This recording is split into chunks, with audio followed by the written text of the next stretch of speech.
ఎంతో ఆప్యాయతగా నన్ను పార్టీలో ఆహ్వానించారు, నాకు ఈ బాధ్యత ఇచ్చారు. డెఫినెట్గా నేను పనిచేయడం అండి, ఇన్ని సంవత్సరాలు నేను పనిచేస్తూనే ఉన్నాను తెలంగాణకి.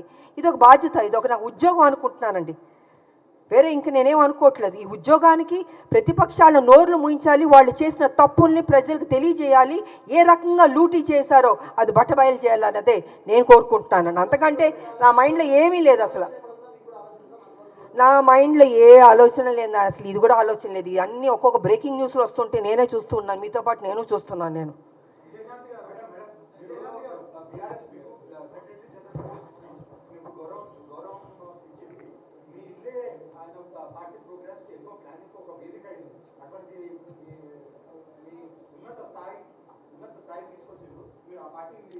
అదే సార్, మళ్ళీ మీరు అదే అంటున్నారండి. నేను ఎంతసేపు వాస్తవం చెప్పాను, నేను వదిలి రాలేదండి.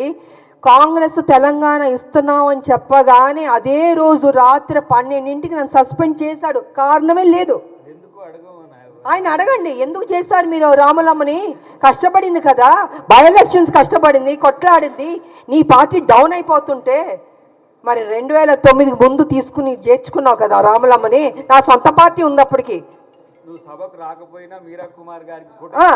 పార్లమెంట్లో నువ్వు లేవు కదా, పారిపోయావు కదా హౌస్ నుంచి. మరి నేను కదండి ఉన్నాను చివరిదాకా, బిల్లు పాస్ అయ్యే వరకు. మరి మాట్లాడండి మీరు మీడియా సోదరులు. నన్ను ప్రతిదీ అడుగుతుంటే నేనేం చెప్పనండి. మీకు వాస్తవం తెలుసని నాకు తెలుసు. So please try to ask him అండి. 10వ చెల్లెలు కడుపులో పెట్టుకుంటాను, నెత్తి మీద పెట్టుకుంటాను, తీసి కాళ్ళలో పడేశాడు.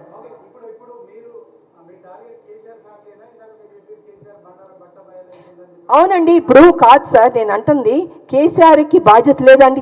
డబ్బు తిన్నాడు కదా, లక్ష లేని వాడు 1,00,000 కోట్లు తిన్నాడని గతంలో చెప్పాను. గత 6-7 సంవత్సరాల నుంచి 5 లక్షల కోట్లు అప్పుకి వెళ్తుంటే 5 లక్షలు కాదు బాబో 7 లక్షలకి వెళ్ళింది అడగండి అంటే ఇవాళ లెక్క తీస్తే 7 లక్షల కోట్లకి వెళ్ళిపోయింది అప్పు. మరి చెప్పాలా చెప్పకూడదండి? ఆయన చేసిన తప్పుని చెప్పకుండా ఎంతసేపు కాంగ్రెస్ని పుచ్చుకుని మీరు తప్పు చేస్తారు ఏం చేస్తావు, నువ్వు చేయబట్టి తప్పే కదా, నువ్వు చేయబట్టి అప్పే కదండి. ఇవాళ అవస్థపడుతున్నారు, ప్రతిదానికి ఇబ్బంది అవుతుందండి. జీతాలు ఇవ్వనా ఇబ్బంది, స్కీమ్స్కి ఇవ్వాల డబ్బులు ఇవ్వాలన్న ఇబ్బంది, ఎన్ని ఇబ్బందులు ఉన్నాయని బికాస్ కేసీఆర్ వల్లది. అదే చెప్తున్నా. ఒక్క నిమిషం సార్, అలాంటి వ్యక్తిని నువ్వు సమాధానం చెప్పాలి. మీరు అసెంబ్లీకి ఎందుకు రావట్లేదండి? ఎందుకు రావట్లేదు నేను అడుగుతున్నాను. మీకు ఓటు వేశారు కదా, మిమ్మల్ని గెలిపించారు కదా, మీరు అపోజిషన్ లీడర్లో కూర్చోరా? అంత మీరేమైనా గొప్ప స్థాయి నుంచి వచ్చారా? మీరు కింద నుంచే కదా వచ్చారు. ఇప్పుడు ఈ డబ్బు ఈ కోట్లు అన్నీ ఎక్కడి నుంచి వచ్చిందండి? మా తెలంగాణ నీకు వేసిన భిక్షం కాదు, నువ్వు గుంజుకున్నావు, మోసం చేసావు. సో కాబట్టి నేనేమంటున్నానంటే నువ్వు రా, అసెంబ్లీకి రా, కూర్చో. నువ్వు తప్పు చేయలేదంటే చెప్పు, లెక్కలు ప్రతి 1 by 1 లెక్కలు తీసి చెప్పాలి. నువ్వు పబ్లిక్కి చెప్పాల్సిన బాధ్యత నీకుంది. ఉద్యమాలు చేసిన వాడిని చెప్పుకుంటున్నావు, పులి నోట్లో తలకాయ పెట్టాను, నేను ఒక్కడనే కష్టపడ్డాను.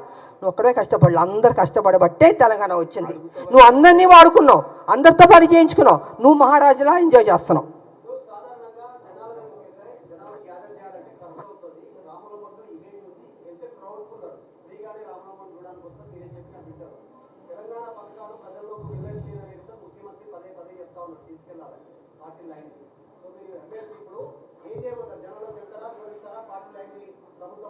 ఏమండి కాదండి, ఇన్ని సంవత్సరాల నుంచి మేము ప్రజల్లోనే ఉన్నామండి. కేసీఆర్ లాగా ఏసీ రూమ్లో పడుకోలేదు, కింద నుంచే మేము వచ్చాం, అరెస్టులు అయ్యాం, జైల్లో కూర్చున్నాం, ఆస్తులు అమ్మాం.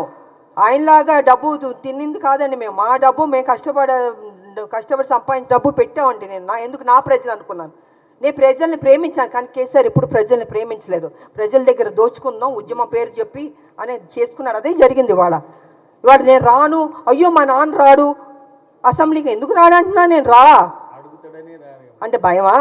అప్పుడు తప్పు చేసావనే కదా నువ్వు, అవునా కాదా చెప్పండి సీనియర్, అవునా కాదా? మీరు అడగాలి అన్న, మీరు అడగకపోతే ఎలాగా? సో అడగాలండి. ఎవరి కోసం? ఇప్పుడు అడ్డంకి టైగర్ కోసం, నా కోసం, లేకపోతే మహేష్ కుమార్ గౌడ్ గారి కోసం కాదు. అది ప్రజల దగ్గరికి వచ్చి నువ్వు సమాధానం చెప్పుకోవాల్సిన బాధ్యత నీకుంది. ద్వారా చెప్పకపోతే మేము విడిచిపెట్టాం. సో ఆ విధంగా మేము ప్రజల్లోకి వెళ్తామండి.